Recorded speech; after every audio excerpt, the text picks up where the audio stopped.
పెళ్ళైనా పండగైనా వేడుక ఏదైనా పట్టుచీరల ప్రత్యేక వేదిక వారాహి సిల్క్స్. సాంప్రదాయానికి సౌందర్యానికి వారధి. నమస్కారం, నేను గీతాంజలి. మీకోసం రామేశ్వరంలో సుమన్ టీవీ.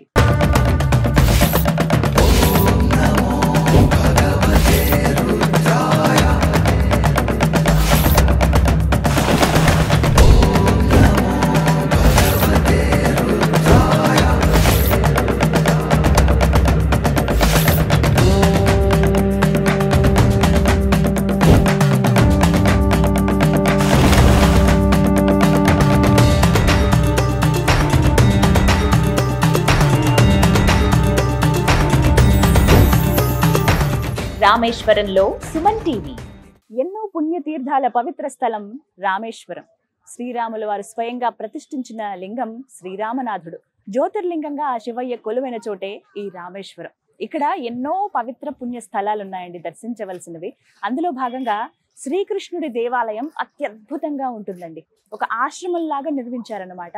అందులోనూ రామతీర్థం పక్కనే ఉండటం అనేది అటు రాముల వారిని కృష్ణుల వారిని దర్శించుకున్నటువంటి భాగ్యం కూడా దక్కుతుంది. ఆలయానికి అంటే ప్రధాన ఆలయం శ్రీరామనాథుడి ఆలయానికి మనకి ఒక 2.5 కిలోమీటర్లు ఉంటుంది అంతే. రామతీర్థం అని ఎక్కడ చెప్పినా సరే మీరు వెంటనే ఆటోల్లో రావచ్చు. మన కార్స్ ఉంటే మనం లొకేషన్ పెట్టుకుని వచ్చేయచ్చు. చాలా సులువుగా ఉంటుంది. మరి ఇంకా ఆలస్యం ఎందుకు, వెళ్ళి ఆ కృష్ణుడిని దర్శించుకుందామా? రండి.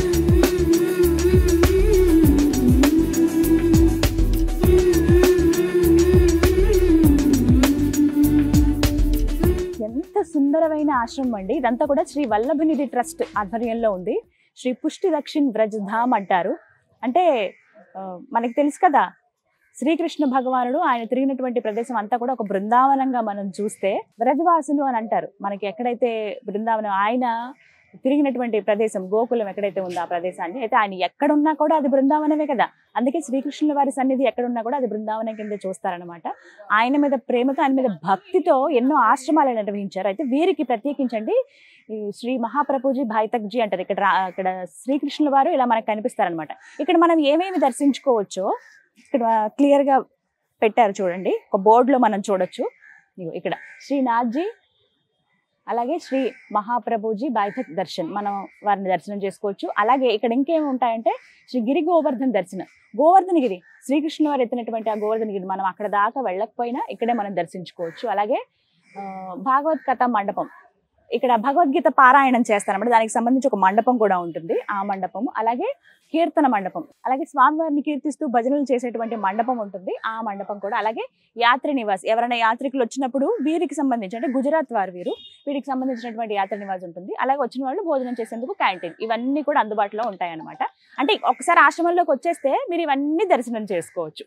ఈ ఆలస్యం ఎందుకు, నాకు ఎప్పుడెప్పుడు చూద్దామని, ఎందుకంటే కృష్ణుడి మందిరంలో ఆయన అలంకరిస్తారండి, అద్భుతం అంతే. రండి చూద్దాం.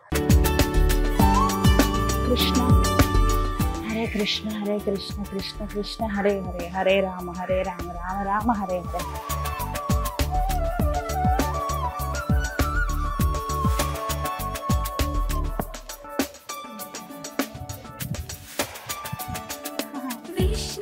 నవ్వుతున్నాడు చక్కగా. కృష్ణ కృష్ణ హరే హరే, హరే రామ రామ రామ.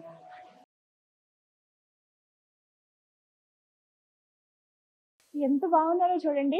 కృష్ణయ్య గోవర్ధన పర్వతాన్ని ఆయన అలా ఎత్తి పట్టుకున్నట్లుగా అనమాట. చిటికిన వేలతో మోస్తారు కదా. ఆయనకు చిన్న వయసులోనే వారి బృందావనంలో ఉన్న వారి ప్రజలందరినీ కాపాడుకునేందుకు ఆయన గోవర్ధన పర్వతాన్ని ఎత్తుతారు కదా.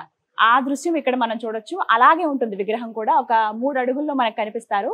నల్లటి విగ్రహం, చిరునవ్వులు చిందిస్తూ కనబడతారు ఇక్కడ కృష్ణయ్య మనకి. అలాగే ఒక పక్కగా యమున మాతను మనం దర్శించుకోవచ్చు, మరోవైపు ఆచార్య మహాప్రభుజీ అన్నమాట. మొత్తంగా వీరికి సంబంధించినటువంటి ఈ ఆలయాలండి ఈ ట్రస్ట్ కింద 84 వరకు ఉన్నాయి. అందులో భాగంగా ఇప్పుడు మనం చూస్తున్నది రామేశ్వరంలో ఉన్నది ఏంటంటే 41వది అనమాట. ఇప్పుడు మనం చూస్తున్నటువంటి ఈ ఆలయం. అలాగే అటువైపు ఇటువైపు కూడా మనం అప్పుడు కృష్ణుడికి సంబంధించినటువంటి కొన్ని దృశ్యాలు మనం చూడొచ్చు. ఆ కాలంలో జరిగినవి అనమాట. ఉత్సవాలు జరిగినప్పుడు ఎలా ఉండేది ఆయనకి, అసలు కృష్ణ పరమాత్ముడు ఎలా ఉండేవారు, గోవర్ధన పర్వతాన్ని ఎలా ఎత్తారు, వాటికి సంబంధించి.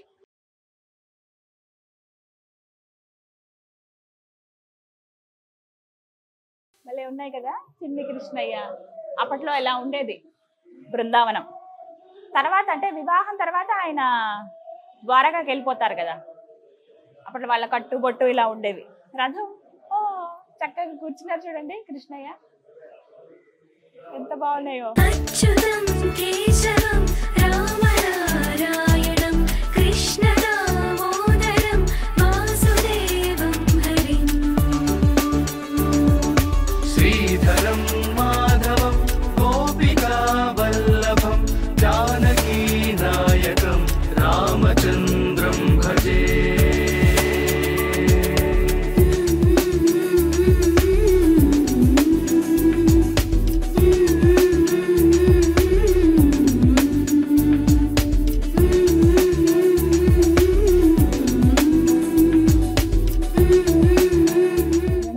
ఉన్నారు కృష్ణయ్య, ఎక్కడికి వెళ్ళినా భలే అనుగ్రహిస్తారండి. ఇదిగో ప్రసాదం అందజేశారు, అలాగే వస్త్రాన్ని కూడా కప్పారు.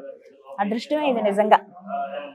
కృష్ణయ్యకి మధురాలు అంటే చాలా ఇష్టం కదా, స్వీటే ఉంటుంది దాదాపుగా. చూద్దాం ఏం ప్రసాదం ఇచ్చారో మనకి. ఓ కృష్ణయ్య తినే ఆ స్వీట్ నా కోసం మీకు చూపిస్తాను ఒకసారి. లడ్డూలు, అలాగే ఇవి ఒక రకమైన మనకి బాదుషా ఎలా ఉంటుందో అలాగా మైదాపిండితో తయారు చేసి పాకంలో వేస్తారనమాట. అవి ఇవి లడ్డూలు, మహాప్రసాదం ఆయన కృష్ణ శ్రీకృష్ణ. మనము ఎక్కడికైనా ఇలా కృష్ణ టెంపుల్కి వెళ్ళినప్పుడు ఫస్ట్ మనం గమనించేవంటే ఒక్క ఆయన దేవాలయం మాత్రమే, లేకపోతే ఆయన విగ్రహం మాత్రమే ఉండదు. రాధాదేవి సమేతంగా ఉంటారు, లేకపోతే అష్టభార్యల సమేతంగా ఉంటారు. అలాగే చుట్టూ కూడా ఒక బృందావనం లాగా ఉంటుంది. ఇలా ఆయన ఇలాగే ఇష్టపడతారట. అందులోనూ అలంకార ప్రియుడు కదా. ఒకసారి ఆయన విగ్రహాన్ని మళ్ళీ చూపిస్తాను చూడండి. మనకు పర్మిషన్ కూడా ఇచ్చారు తీయండి అని చెప్పి, తీసుకోవచ్చు నో ప్రాబ్లం అని చెప్పి. ఇలాంటి వీరి ట్రస్ట్ కింద ఇలాంటి దేవాలయాలు, అంటే ప్రధానమైన దేవాలయం ఉదయపూర్లో ఉందండి. అక్కడి నుంచి చూసుకుంటే దగ్గర దగ్గర 84 ఇలా దేవాలయాల కింద కట్టారనమాట ప్రతి చోట ముఖ్యమైన ప్రదేశాల్లో. రామేశ్వరంలో మనం చూసేది 41వది. ఎప్పటికప్పుడు టైమింగ్స్ ప్రకారంగా అన్ని జరుగుతాయి. ఎప్పుడెప్పుడు ఏం జరుగుతాయని నాకు ఇక్కడ ఇచ్చారనమాట లిస్ట్. మంగళహారతి ఉంటుంది పొద్దున 7 నుంచి 7:30 వరకు. అలాగే శృంగార ఆయన అలంకరిస్తారట చక్కగా 9 గంటల నుంచి 10 గంటల వరకు. రాజభోగం ఉంటుంది 11 నుంచి 12 గంటల వరకు. ఉత్తాపన ఉంటుంది 4 నుంచి 4:30 వరకు. మళ్ళీ భోగాన్ని సమర్పిస్తారు. అంటే కృష్ణయ్యకి ఒక 2-3 దపాలుగా ఉంటాయి. కొన్ని చోట్ల 6 సార్లు భోగం సమర్పిస్తారు కదా, అలాగే 5 నుంచి 6 గంటల వరకు ఉంటుంది. ఇక శయనహారతి ఉంటుంది 6:40 నుంచి 7:30 వరకు. ఇంకా ఆ తర్వాత ఆయన నిద్రపుచ్చుతారనమాట. ఇక్కడ మనకు కనిపించేది ఏంటంటే గోవర్ధన పర్వతాన్ని ఎత్తినట్లుగా ఆయన కనపడతారు మనకి. బాగున్నారు అలంకారం, నల్లటి విగ్రహం కదా. ఇంకా అందులో ఆయన చిరునవ్వు కూడా చాలా క్లియర్ గా కనపడుతుంది. తేరుపార దగ్గరికి చూడండి, మీరు ఒకసారి మీ వీడియోని మీరు పాజ్ చేసుకుని చూడండి. ఆయన విగ్రహం చూపించినప్పుడు అంత అందంగా కూడా అలంకరణ. అలాగే మంగళహారతి సమయాన్ని కరెక్ట్ గా మేము వచ్చాము.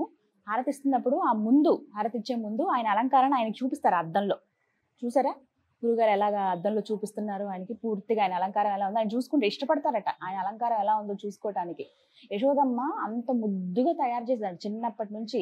ఇవన్నీ అసలు పెట్టింది ఆవిడే కదా. నెమలి పెట్టడం కానీ, లేకపోతే ఆభరణాలు మెడకి, అలాగే నడుముకి వడ్డానం కానీ, ఇవన్నీ అలంకారాలు ఆయనకు ఉంటాయి. చేతిగా ఫ్లూట్ ఆయనకి అందం, ఇలా ఇవన్నీ కూడా. ఆయన వస్త్రాలు గుజరాత్ అంటే నార్త్ సైడ్ చాలా బాగా అలంకరిస్తారండి కృష్ణయ్యని. మనమైతే పంచతోని ఇలా వరకు మాత్రమే మనం చూస్తాం కానీ ఆభరణాలు అవన్నీ వేసి. అక్కడ ఒక డ్రెస్ ఉంటుంది కదా, గుజరాతీ స్టైల్ అని అంటారు, అలాంటి డ్రెస్సెస్ వేస్తారనమాట. ఇక్కడ కూడా అదే డ్రెస్ నేను చూశాను, మొత్తం ఆభరణం పూర్తిగా వేసినట్టుగా. 3 అడుగుల్లో ఉన్న మూర్తికి 3 అడుగుల ఆభరణాలు కూడా ఉన్నాయండి. ఎంత చక్కగా ఉన్నారో. మీరు వస్తే మాత్రం అంటే ఒకటే చెప్తాను, రామేశ్వరం వచ్చినప్పుడు కేవలం మీరు ధనుష్కోటి, ప్రధానంగా రామనాథ స్వామిని దర్శించుకుంటారు. తర్వాత ధనుష్కోటి, లేకపోతే ఏమైనా 2-3 తీర్థాలే కాకుండా ఇక్కడ దగ్గర ఒక 60 తీర్థాలు ఉంటాయి ఆలయంలో ఉన్న తీర్థాలతో కలిపి. అందులో భాగంగా రామతీర్థం ఎంతో పుణ్యమైనది, ఎంతో ప్రధానమైనది కూడా, అందరూ దర్శించుకోవాలి. ఆ రామతీర్థం దగ్గరే మీకు కృష్ణ దేవాలయం ఉంటుంది, వచ్చి మీరు కూడా దర్శనం చేసుకోండి. అలాగే దేవాలయం ఒకటే కాదండి, ఇటుపక్క గోవర్ధనగిరి పర్వతం ఇది కావచ్చు, ఆ నమూనాను మనం చూడొచ్చు. అలాగే ఒక భగవద్గీత ధ్యాన మందిరం కానీ, ఇవన్నీ చూద్దాం. ఇక వెళ్దామా మరి, పదండి అవి కూడా చూద్దాం. గోవర్ధన గిరి ఇప్పుడు మనం దర్శించుకోబోతున్నామండి. ఇంత పెద్ద పర్వతాన్ని ఎత్తారా ఆయన, అద్భుతం అసలు. అలా ఒక ప్రదక్షిణ చేసి మనం చూడొచ్చు. నేనైతే వెళ్ళలేదు అక్కడి దాకా, ఇంకా అదృష్టం కలగలేదు నాకు. గోవర్ధన పర్వతాన్ని, బృందావనం దర్శించేటువంటి అవకాశం ఇంకా రాలేదు. కోరుకుంటాను గట్టిగా ఆ కృష్ణయ్యని చూపించయ్యే, నాకు కూడా చూడాలని ఉంది అక్కడ అని చెప్పి.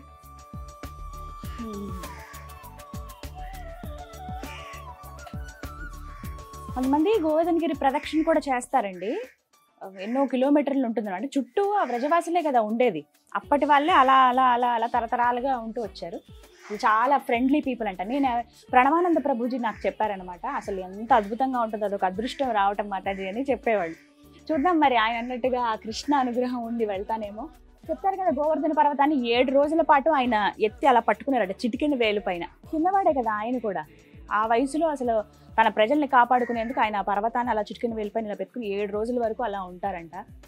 అంతా కృష్ణమాయ, అంతా ఆయనే చేయగలడు, ఇంకెవ్వరూ చేయలేరు. అది మొత్తానికి బృందావనం, ఆ బృందావన గిరి ఏదైతే ఉందో గోవర్ధనగిరి, అది ప్రదక్షిణ అయితే చేసుకోగలిగాము. మీరు ఇక్కడికి వచ్చినప్పుడు ఖచ్చితంగా ఇక్కడికి వచ్చి ఒక ప్రదక్షిణ చేసి దండం పెట్టుకోవచ్చు. ఇది శ్రీ కథా మండపం అండి. భగవద్గీత పారాయణాలు ఇక్కడ జరుగుతాయి. ఇక్కడ ఏంటంటే తీర్థానికి ప్రత్యేకంగా, తీర్థస్థలం కదా, రామతీర్థం ఉంది, రాముల వారి దేవాలయం ఉంటుంది, అలాగే కృష్ణుల వారి దేవాలయం కూడా. ఏంటంటే వివిధ ప్రాంతాల నుంచి వచ్చిన వాళ్ళు కొంతమంది ఇక్కడ కొన్ని రోజుల పాటు గడిపి కీర్తనలు భజనలు చేసుకుని స్వామి అనుగ్రహం పొంది వెళుతూ ఉంటారు. అలాగే గుజరాత్ అహ్మదాబాద్ నుంచి కొంతమంది వచ్చారండి, 800 మంది అట వారు ట్రైన్లో వచ్చారు. 800 మంది 8 రోజుల పాటు రామేశ్వరంలో గడుపుతారు, సంవత్సరానికి ఒకసారి. అంటే దసరా అయిపోయిన తర్వాత వచ్చే పౌర్ణమి నుంచి వాళ్ళు ఈ మాసంలో, కార్తీక మాసంలో వాళ్ళు వస్తారట. వచ్చి ఇక్కడ 8 రోజులు గడిపి పూజలన్నీ చేస్తారు, పుణ్యస్థలాల్ని పుణ్యతీర్థాలని దర్శించుకుని వెళ్తారండి. కలశాలు అవన్నీ తీసుకుని వచ్చారు, విజువల్లో చూపిస్తాను చూడండి. ఇక్కడికి వస్తే ఒక పండగ వాతావరణంలా కనిపించదు. ఓవైపు రామయ్య, ఓవైపు కృష్ణయ్య, ఇద్దరిని కూడా దర్శించుకోవచ్చు అనమాట. మొత్తంగా ఇక్కడ కూర్చుంటే ఇక ఒక రోజంతా ఇక్కడే ఉండిపోవచ్చు అనే భావన కలుగుతుందండి. ఆయన హారతులు చూడొచ్చు, ఆయన అలంకారం చూడొచ్చు, అలాగే వివిధ ప్రదేశాల నుంచి వచ్చిన వాళ్ళు, వివిధ రాష్ట్రాల నుంచి వచ్చిన వాళ్ళని మనం ఇక్కడ గమనించవచ్చు. మొత్తంగా రామేశ్వరం టూర్ అనేది ఎన్నెన్నో జన్మల పుణ్యఫలం అనే చెప్తానండి. సాధారణంగా జ్యోతిర్లింగం అనగానే మనం ఒక శివయ్యనే చూస్తాం, ఇది విష్ణుమూర్తికి సంబంధించిందంటే ఆయన మాత్రమే చూస్తాం. కానీ రామేశ్వరం ప్రత్యేకతే అది, శివకేశవులు ఇద్దరిని మనం దర్శించుకోవచ్చు. వారు ముఖ్యంగా రాముల వారు నడయాడినటువంటి ఈ ప్రదేశంలో మనం నడవటమే మన పూర్వజన్మ సుకృతంగా మనం భావించవచ్చు. ఎంత అదృష్టమో కదా ఇది రావటం అనేది. నాకైతే జన్మ ధన్యమైంది. మీరు కనుక రామేశ్వరం వస్తే ఖచ్చితంగా రండి, ఇలాంటి ప్రదేశాలకు వచ్చి దర్శించుకుని వెళ్ళండి. అది ఎన్నో జన్మల పుణ్యఫలంగా చెప్తాను నేనైతే. హర హర మహాదేవ, శ్రీరామచంద్ర, జయ శ్రీకృష్ణ.